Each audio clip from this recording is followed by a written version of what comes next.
به نام خدا. سلام، وقتتون بخیر. میخوایم از آزمایش اول شروع کنیم. خب همونطور که بچه ها قبلا دیدید این برد بورد هستش. روی برد بورد میتونیم علمان های الکتریکی رو پیاده کنیم و بعد با بستن مدار جریان و ولتاژ و اندازه مقاومت رو بسنجیم. همونطور که تو ویدیو هم مشاهده میکنین برد بورد 4 تا قسمت داره، قسمت بالا و پایین و 2 تا قسمت میانی. قسمت های میانی به صورت عمودی به هم متصل هستن، یعنی اگه این نقطه اول رو در نظر بگیریم با 4 تا نقطه پایینش با هم دیگه یک اتصال رو دارن.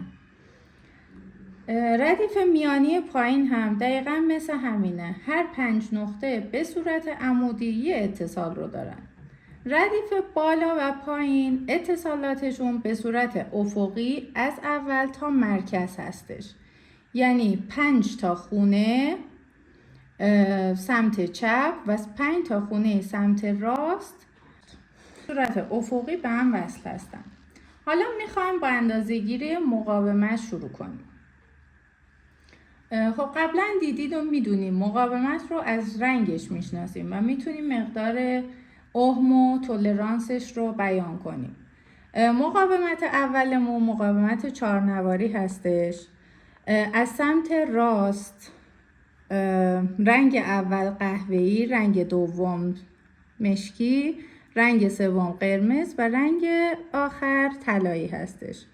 رنگ اولمون یعنی طبق اون جدولی که داشتیم، جدول اندازه مقاومت ها، قهوه‌ای یعنی خب 1.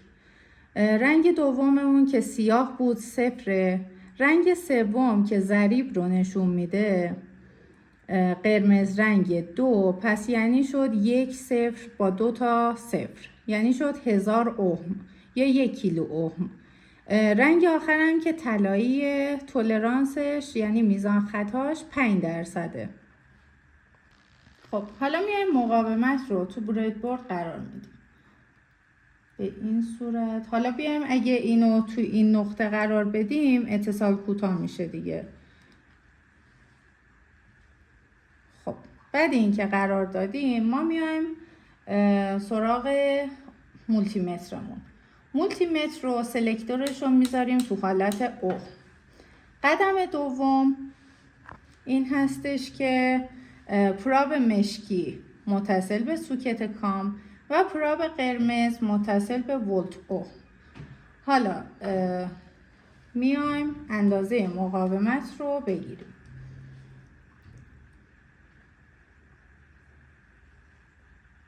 همونطور که میبینید شد 976 صدم کیلو اوم. خب الان مقاومت دومی که برای مثال میخوایم اندازه بگیریم مقاومتی هستش که رنگ اولمون قهوه‌ای، رنگ دوم سبز، سوم نارنجی و رنگ آخرمون هم طلایی هستش. حالا دوباره اینو میایم تو برد بورد.